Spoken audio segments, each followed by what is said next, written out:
G'day, I'm Tom Harley, captain of the Geelong Cats. The film you're about to see is about one of our greatest fans. His name is Tony Hines.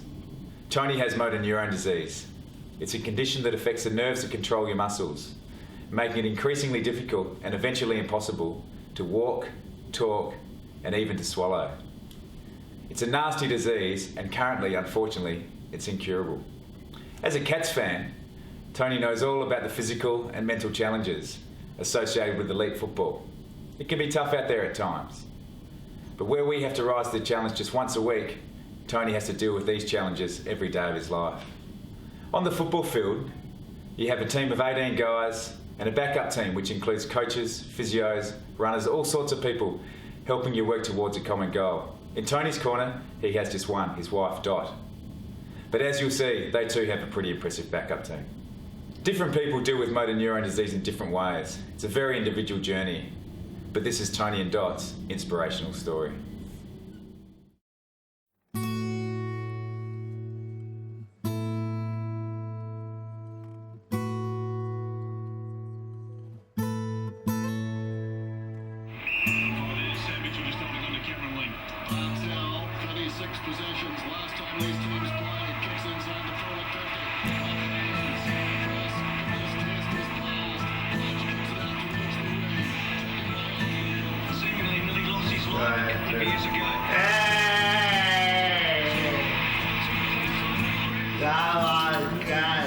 Just 5 years ago, Tony Hines was a cargo manager with Malaysia Airlines.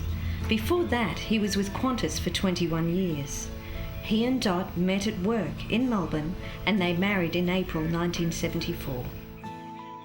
We actually went to Mauritius for our honeymoon. When the boys were young, we took them on a holiday to Zimbabwe, and we took the boys to Victoria Falls, which were absolutely awesome. We've done quite a few things as a family. Well, literally before the eldest set in, that we have a lot of great memories. But then, things started to change for Tony. In May 2001, I thought I had suffered a minor stroke. I left it for a week before going to the doctor. It took about a year for him to finally diagnose motor neurone disease.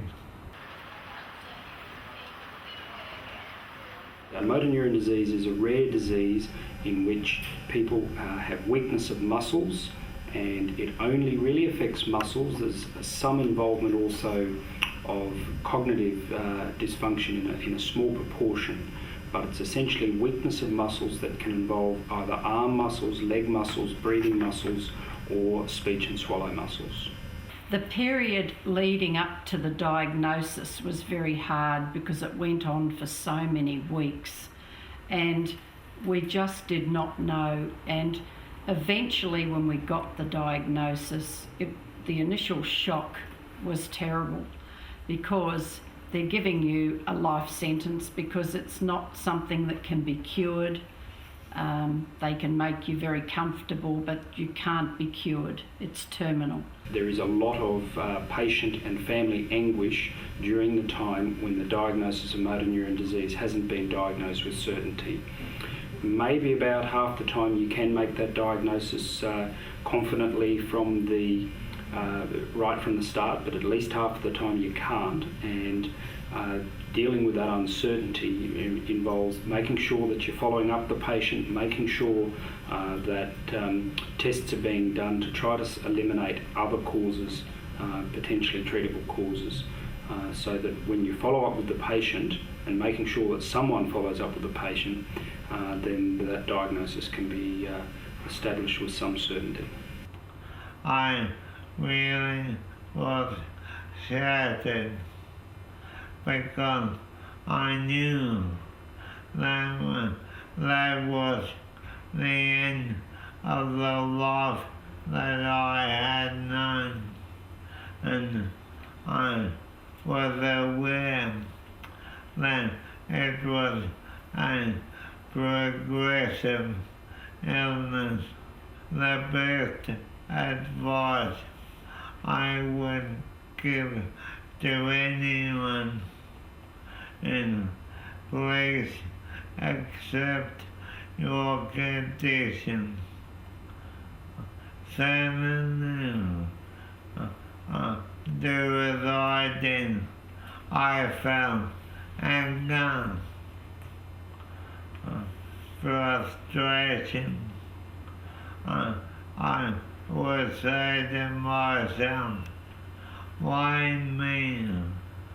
At first, anger is a natural reaction, but the fact is you have to accept your condition. Once you done that, it makes it slightly easier. So how do you provide hope? Well, I think you provide it by giving patients information about the disease, telling them that many of the symptoms of the disease can be managed, that the disease really only affects muscle strength, and I think by telling patients that they're in charge of their disease, no one else is, they're in charge, and how they want to be managed and how what they think is important is what we'll listen to. So after getting over the worst part, we decided that the two of us should do something nice together. So Tony always wanted to take me on a cruise. So what we did, we went on a cruise, and I loved it so much that we went on 7 cruises on the same ship. Tony could still walk with a walker, and when we were on board he could walk along the promenade deck with a walker, and then as it progressed he had to be in a wheelchair. But when we went on cruises later on, he was in the wheelchair. He got amazing help from the airlines. He got amazing help from the crew on the ship taking him up the gangway. But we had the most wonderful time. And now that we're really more housebound and can't do the things that we used to do, we find now that we can look back on those holidays and we still talk about them and still know how much we enjoyed them. I'm a bit embarrassed. I didn't realise I'd be appearing in a bedroom scene. Oh, now we have to whip the shorts off. We have the decking in the shower, and we have a ramp to wheel him in. This is where we both have a shower together.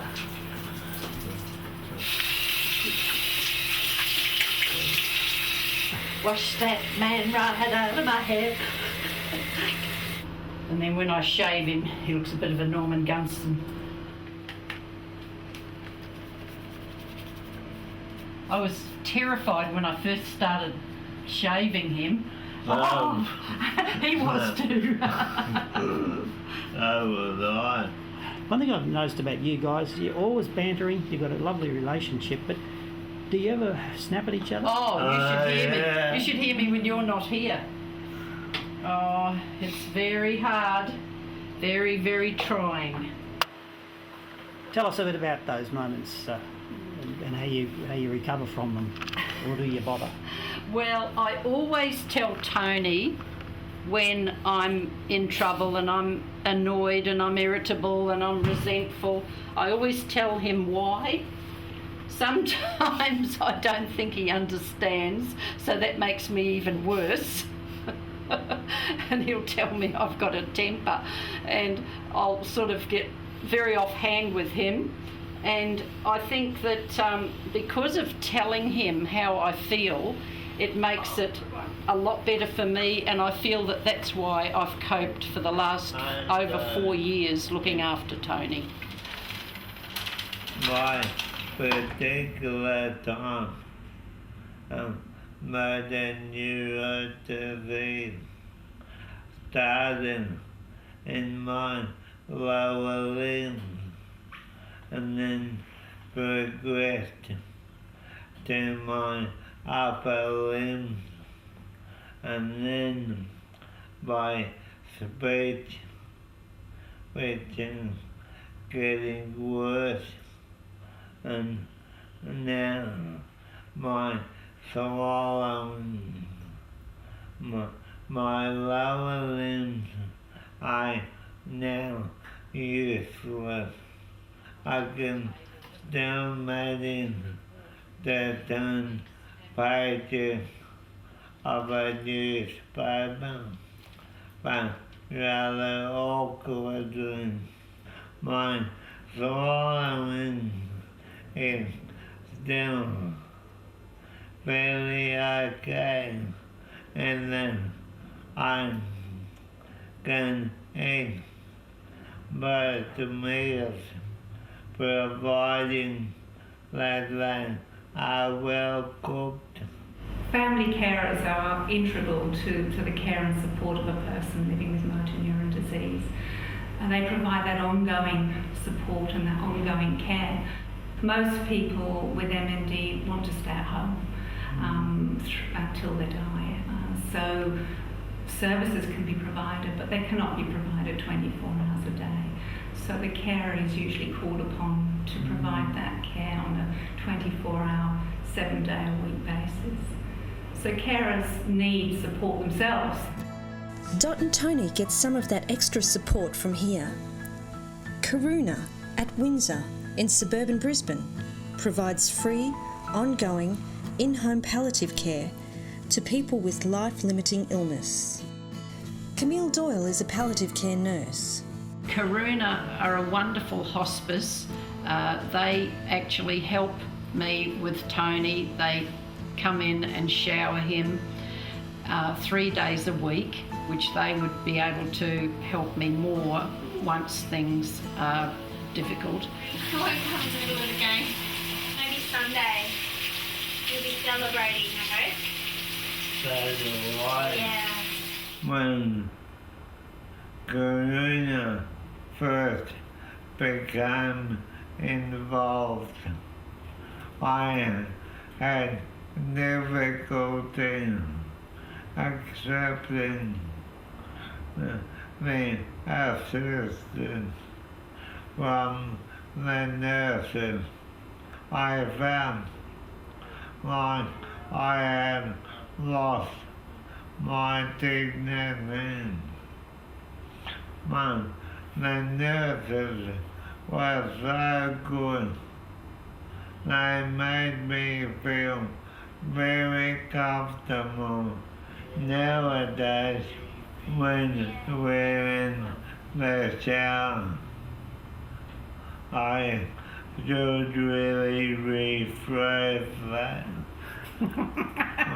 When I am being showered, some thoughts can hear peals of laughter coming out of the shower, and there are no hang-ups whatsoever. He's never showered with so many women. And I make sure I tell people that I have showered with more women than anyone I know. His mates are very jealous. I think in the situation of motor neurone disease especially, early referral to palliative care is imperative. I think, if there, 10 out of 10 people with motor neurone disease will unfortunately die as a direct result of motor neurone disease and its symptoms. And I think that early referral to palliative care can really make the journey and experience of living with motor neurone disease easier on a lot of levels. I think that in Dot and Tony's experience, we have really been able to provide support on a physical level because we've been able to assist Dot with, Tony's hygiene needs as well as advising on the physical symptoms of motor neurone disease. I think the earlier that that kind of support can be implemented, the better. Oh, hello, Lorna. Hello. And it's very essential as a carer that you have a break. And when the volunteers come, could be for 2 hours on one day, could be 3 hours on another day. I know there's always a lot to do, as in shopping, chemist for tablets, all sorts of things like that. But it is just so lovely to get out of the house and just breathe fresh air and sit somewhere lovely like at the beach and just collect your thoughts. Also, Karuna have just been a wonderful support to me, and I must say that they have a counsellor, and I have actually had to go to the counsellor because at different stages when I find that things get to be all too much, I go and see the counsellor. We're all human, and it's very hard sometimes to cope with such a big, difficult time. Gary, so should have won the Brownlow and Norm Smith. Oh, I don't think so. I'll probably find this a bit hard to explain, but I would think that palliative care is giving a quality of life to those coming towards the end of their life, making them as comfortable as they can be and as happy as they can be, keeping their hopes up in certain areas, in different areas. Just maintaining a quality of life though for those people that are coming towards the end. You're not allowed to laugh when you're asleep, Tony. I go to the door. Okay. The noise you can hear is probably an aircraft overhead or a truck passing by.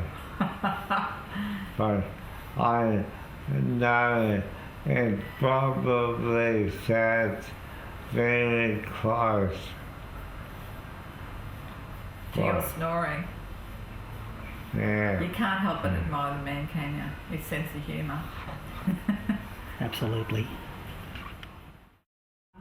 Palliative care is quality of life care, not end of life care. So certainly it is relevant for palliative care teams to be involved as part of the multidisciplinary team from diagnosis, to get to know the person.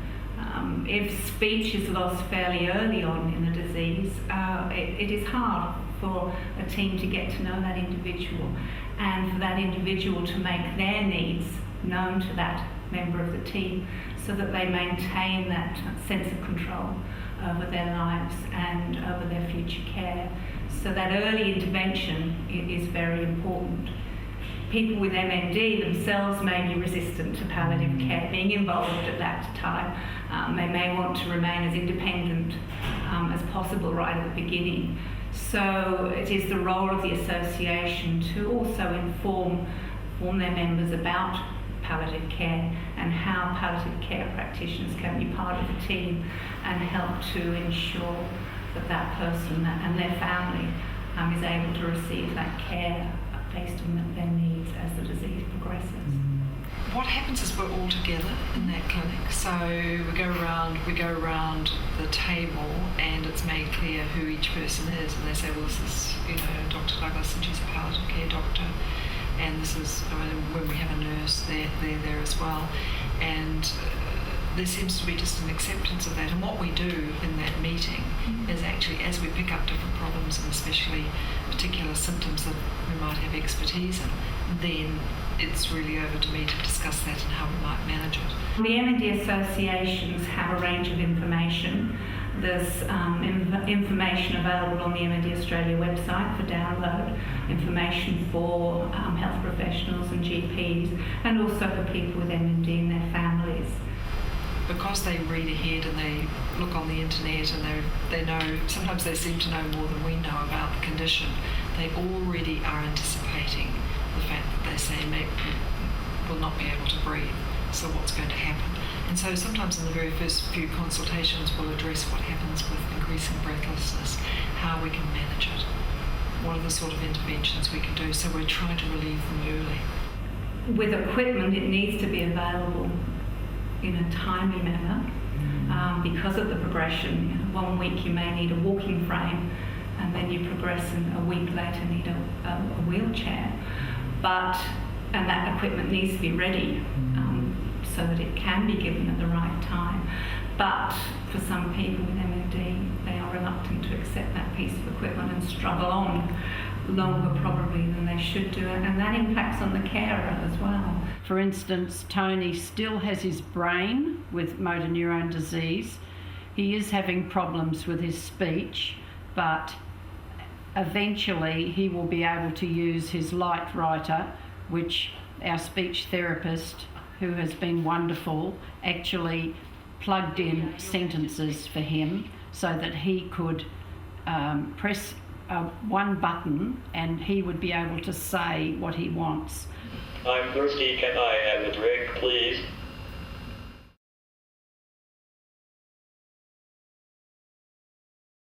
I think about the future, my future, what is left of it, but I don't dwell on it at all. I'm not fearful of death itself at all, but it's more the process of dying. Death doesn't necessarily have to be something that is abhorrent. And there are people who are very satisfied with their life. They're more concerned that they have a peaceful end, that possibly they're able to die where they ideally would like to die. But if that's not achievable, then they're prepared to accept an alternative. I think one of the misconceptions about palliative care is that ideally people should die at home. Well, of course, ideally people should die at home, but with very complex disease, home is not always a safe and realistic proposition for people like that.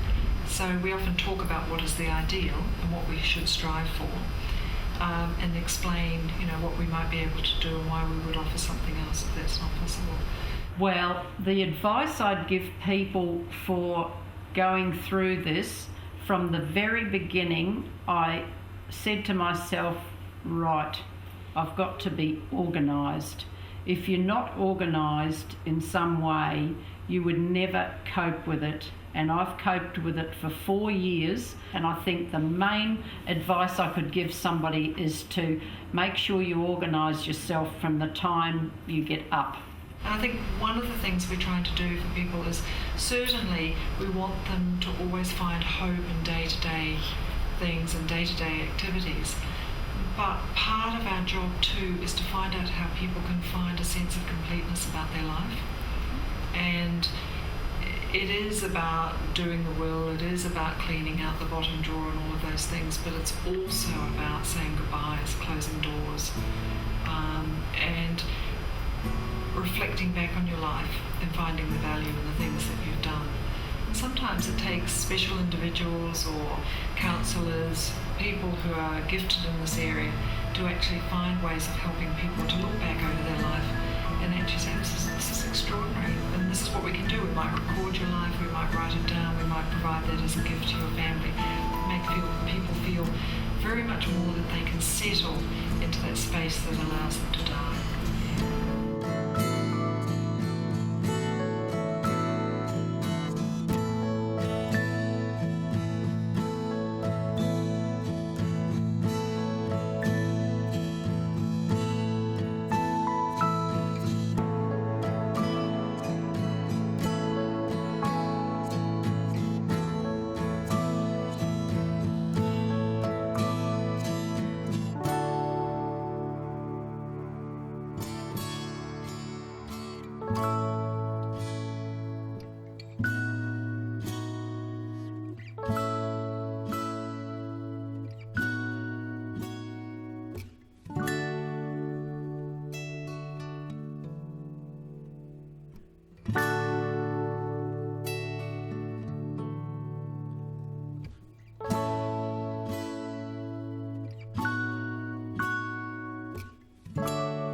MND associations throughout Australia provide information, support and equipment and help link people living with MND to the right service at the right time.